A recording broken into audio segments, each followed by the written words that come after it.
शाम की पूजा का सही समय क्या होता है? शाम को दीपक कब जलाना चाहिए और दीपक जलाते समय किस नियम का पालन करना चाहिए? अगर हम शाम को दीपक जलाते हैं तो क्या हमें स्नान करना आवश्यक है? शाम की पूजा बिना स्नान किए घर में क्या हम कर सकते हैं या नहीं कर सकते? और शाम को घर में कितने दीपक प्रज्वलित करने चाहिए? कहाँ कहाँ दीपक प्रज्वलित करना चाहिए?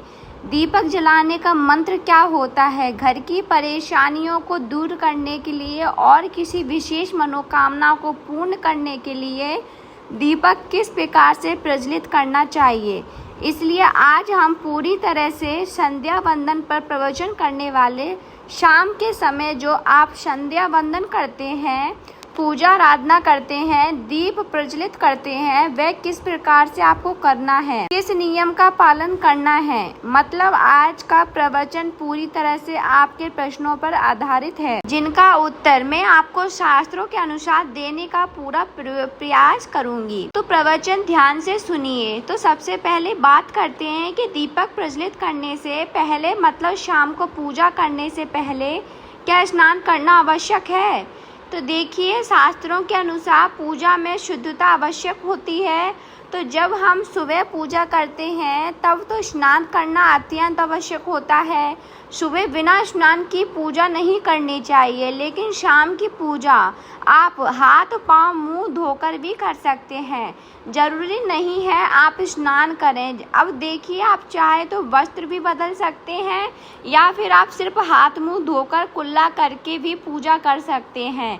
जैसे कि आपको शाम के समय पूजा करनी है तो दिन में भी आप शुद्धता का ध्यान रखें। जैसे कि आप जब भी टॉयलेट जाते हैं, बाथरूम जाते हैं, तब उस समय शुद्धिकरण जरूर कर लीजिए। कुल्ला जरूर करना चाहिए हर बार जब आप बाथरूम जाते हैं। तो अगर आप दिन भर शुद्धिकरण का ध्यान रखते हैं तो शाम के समय बिना स्नान किए भी सिर्फ हाथ पांव धोकर पूजा कर सकते हैं, और चाहे तो स्नान भी कर सकते हैं। जैसे कि गर्मियों के दिन हैं तो शाम के समय भी आप स्नान करके पूजा कर सकते हैं। तो बहुत सारी चीजें आप स्वयं भी आप अपने विवेक से निर्धारित कर सकते हैं। आपका अगला प्रश्न है कि शाम की पूजा में दीपक किस समय जलाना चाहिए? तो देखिए, शाम को जब पूजा का समय होता है वह प्रदोष काल का समय होता है। मतलब जिस समय सूर्यास्त हो रहा होता है उस समय हमारे घर में दीपक प्रज्वलित हो जाना चाहिए। अब जैसे कि आप लोगों के प्रश्न आते हैं कि कितने बजे दीपक जलाना चाहिए शाम को। तो देखिए, शाम को सूर्यास्त का समय हर मौसम में अलग अलग होता है। जैसे कि सर्दियों चल रही होती हैं तो 5:30 बजे तक भी सूर्यास्त हो जाता है। जैसे गर्मियों का मौसम है तो 6:30 से लेकर 7 बजे तक के ऐसे ही सूर्यास्त का समय होता है। कई बार 7:30 का भी टाइम हो जाता है। गर्मियों में तो प्रत्येक मौसम से सूर्यास्त का समय अलग अलग होता है, इसलिए एक सही समय बताना कि इसी समय आप दीप प्रज्वलित करें तो ये बहुत मुश्किल होगा और ये ठीक भी नहीं होगा। एक ही समय पर हर बार हम दीप प्रज्वलित करें नहीं कर पाएंगे, इसलिए संध्या काल का ध्यान रखिए। जब संध्या काल का समय होता है, मतलब जब सूर्यास्त हो रहा होता है, उस समय आप अपने घर में दीपक प्रज्वलित कर दीजिए। और अब बात करते हैं कि कितने दीपक आपको अपने घर में प्रज्वलित करने चाहिए। शास्त्रों के अनुसार संध्या काल में प्रतिदिन अपने घर के मुख्य द्वार पर एक दीपक जरूर जलाना चाहिए। इससे क्या होता है कि शास्त्रों के अनुसार शाम के समय संध्या काल में लक्ष्मी माता और उनकी बहन दरिद्रता दोनों ही भ्रमण पर निकलती हैं। तो जिस घर के मुख्य द्वार पर जो दीपक प्रज्वलित होता है उस घर में महालक्ष्मी प्रवेश करती हैं, और जिस घर के मुख्य द्वार पर दीपक जल रहा नहीं होता उस घर में दरिद्रता आती है। तो इसलिए महालक्ष्मी का प्रवेश आपके घर में हो, इसके लिए घर के मुख्य द्वार पर एक दीपक जरूर प्रज्वलित करना चाहिए।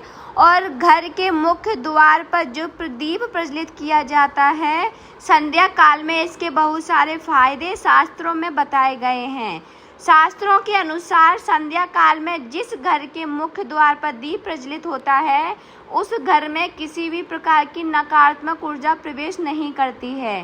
कोई भी वास्तु दोष आपके घर में हो, अगर आप मुख्य द्वार पर दीप प्रज्वलित करते हैं तो समस्त प्रकार के वास्तु दोष से मुक्ति मिल जाती है। और अगर आपके घर में पितृदोष है जिसकी वजह से परेशानियां आपके घर में बनी हुई हैं, तो घर के मुख्य द्वार पर जो हम दीप प्रज्वलित करते हैं इससे घर का पितृदोष भी समाप्त हो जाता है। और इसके अलावा घर में किसी भी प्रकार की अशांति रहती हो या फिर आपके घर में बीमारियां बहुत रहती हैं, कलह रहता है, आर्थिक तंगी रहती है, तो घर के मुख्य द्वार पर हम दीप प्रज्वलित करते हैं तो समस्त प्रकार की परेशानियों से, दुखों से आपको मुक्ति मिल जाती है। इसीलिए घर के मुख्य द्वार पर दीप प्रज्वलित करना अत्यंत आवश्यक होता है। शास्त्रों के अनुसार घर के मुख्य द्वार पर एक दीपक अवश्य होना चाहिए। अब बात करें दूसरे दीपक की, तो दूसरा दीपक आपको अपने घर की तुलसी के पास प्रज्वलित करना चाहिए। शास्त्रों के अनुसार अगर शाम के समय संध्या काल में तुलसी की जड़ के पास अंधेरा रहता है, ऐसे घर में दरिद्रता का स्थायी वास बन जाता है। और जिन घरों में शाम के समय तुलसी के पास दीप प्रज्वलित किया जाता है, ऐसे घर में लक्ष्मी का वास होता है।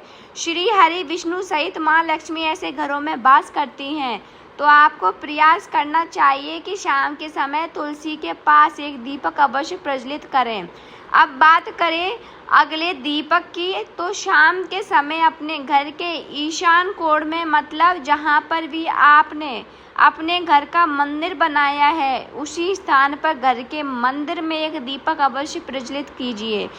2-3 दीपक आपको प्रतिदिन जरूर प्रज्वलित करने चाहिए। अगर आप तीनों दीपक प्रतिदिन प्रज्वलित करते हैं तो विश्वास रखिए आपके घर की बहुत सारी परेशानियां स्वयं ही समाप्त हो जाती हैं। और अब बात करते हैं अगले प्रश्न के बारे में, जो आप लोगों के हमेशा प्रश्न आते हैं कि दीपक किस चीज से प्रज्वलित करना चाहिए। सरसों का तेल डाल सकते हैं या नहीं, या फिर तिल के तेल का प्रयोग करना चाहिए, या फिर शुद्ध गाय की घी का, किस चीज़ से हम दीपक प्रज्वलित करें। तो देखिए, शास्त्रों के अनुसार सरसों के तेल का दीपक हर जगह प्रज्वलित नहीं करना चाहिए।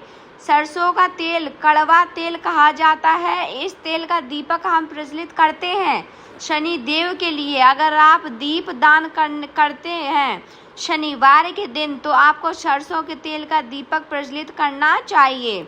और आप चाहें तो जैसे कि पीपल का वृक्ष होता है, वहाँ पर भी आप सरसों के तेल का दीपक प्रज्वलित करना चाहिए। या फिर भैरव देवता होते हैं, उनके लिए भी सरसों के तेल का दीपक प्रज्वलित करना चाहिए। इसके अलावा कहीं पर भी सरसों के तेल का दीप प्रज्वलित करने की बात शास्त्रों में नहीं कही गई है। शास्त्रों के अनुसार किसी भी देवता के नियमित जो हम दीप प्रज्वलित करते हैं उसमें गाय का घी डालकर ही प्रज्वलित करना चाहिए। अब देखिए, ऐसे समय में जबकि गाय का शुद्ध घी नहीं मिल पाता है, तब हमें क्या करना चाहिए। तब आपको गाय के घी के नाम पर जो भी घी मिल जाता है या फिर शुद्ध घी मिल जाता है उसका प्रयोग कर सकते हैं। या फिर आप चाहें तो तिल के तेल का दीप भी प्रज्वलित कर सकते हैं। तो प्रतिदिन जो आप दीपक प्रज्वलित करते हैं अपने घर में, चाहे आप घर के मुख्य द्वार पर प्रज्वलित करें या फिर तुलसी के पास प्रज्वलित करते हैं या फिर घर के ईशान कोण में प्रज्वलित करते हैं, तो सभी दीपक आप तिल के तेल या शुद्ध घी का प्रज्वलित करें। और जब आप दीपक प्रज्वलित करते हैं, जैसे कि मुख्य द्वार पर ज्योति प्रज्वलित करेंगे या फिर तुलसी के पास दीप प्रज्वलित करते हैं या फिर घर में जो दीप प्रज्वलित किया जाता है, तो एक चीज ध्यान रखना चाहिए, कभी भी दीपक को सीधे जमीन पर नहीं रखा जाता है। दीपक रखते समय प्रतिदिन दीपक के नीचे थोड़ा सा आप चाहें तो चावल रख सकते हैं या फिर आप चाहें तो थोड़े से पुष्प रख सकते हैं। और हाँ, अगर आप दीपक के नीचे चावल रखते हैं तो इस बात का आपको ध्यान रखना चाहिए कि चावल अखंडित होना नहीं चाहिए, क्योंकि ऐसा माना जाता है कि अगर टूटे हुए चावलों का प्रयोग हम पूजा में करते हैं, किसी भी प्रकार से, चाहे दीपक के नीचे रखकर करते हैं या फिर अक्षत के रूप में करते हैं, तो इससे घर में दरिद्रता आती है। इसीलिए अखंडित चावल होना नहीं चाहिए। अगर आप दीपक के नीचे रखते हैं तो, और जैसे कि कई लोगों के प्रश्न आते हैं कि प्रतिदिन जो दीपक के नीचे हम चावल रखेंगे तो उस चावल का अगले दिन हमें क्या करना चाहिए। तो अगले दिन उठाकर आप पक्षियों को डाल दीजिए, पक्षी उसे खा जाते हैं। और घर में जो आप ईशान कोण में दीप प्रज्वलित करते हैं, मतलब घर के जो मंदिर में जो दीप प्रज्वलित किया जाता है, उस दीपक को आप किसी पात्र में भी रख सकते हैं। जैसे कि एक छोटी सी प्लेट में ले लीजिए, उसी प्लेट में दीपक रख दीजिए और उस दीपक को हम प्रज्वलित करते हैं, मतलब घर के मंदिर में जो दीपक प्रज्वलित करेंगे वह आप किसी पात्र में भी रख सकते हैं, लेकिन सीधे जमीन पर आपको कोई भी दीपक नहीं रखना। इस बात का ध्यान रखिए। और आपका अगला प्रश्न है कि शाम की पूजा करते समय किस मंत्र का जाप करना चाहिए। दीप प्रज्वलित करते समय दीप जलाने का मंत्र क्या होता है। तो देखिए, दीप जलाने का मंत्र मैं आपको बता देती हूँ। अगर आप जप करते हैं तो जल और जपें, लेकिन अगर आप मंत्र नहीं जाप पाते तब भी शाम के समय जब दीपक प्रज्वलित करते हैं उस समय आप किसी भी मंत्र का जाप कर सकते हैं। जैसे कि आप चाहें तो माता रानी कृष्ण कन्हैया के किसी मंत्र का जाप कर सकते हैं। आपके कोई इष्ट देवता हो तो उनके मंत्रों का भी जाप कर सकते हैं। दुर्गा चालीसा का, हनुमान चालीसा का पाठ करते हुए भी आप दीप प्रज्वलित कर सकते हैं।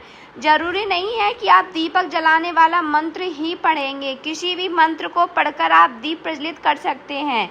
संध्या वंदन कर सकते हैं, क्योंकि शास्त्रों में कहा गया है कि मौन रहकर कभी भी पूजा नहीं करनी चाहिए। जो भी शुभ कर्म होते हैं वे मंत्र उच्चारण के साथ ही संपूर्ण किए जाते हैं, इसलिए मंत्र उच्चारण आवश्यक है।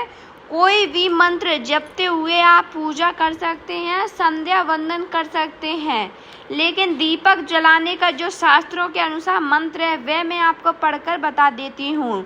मंत्र है शुभम करोति कल्याणम आरोग्यम धन संपदा शत्रु बुद्धि विनाशाय दीपक ज्योति नमोस्तुते दीप ज्योति परम ब्रह्मा दीपो ज्योति जनार्दन दीपो हरत में पावन संध्या दीप नमोस्तुते।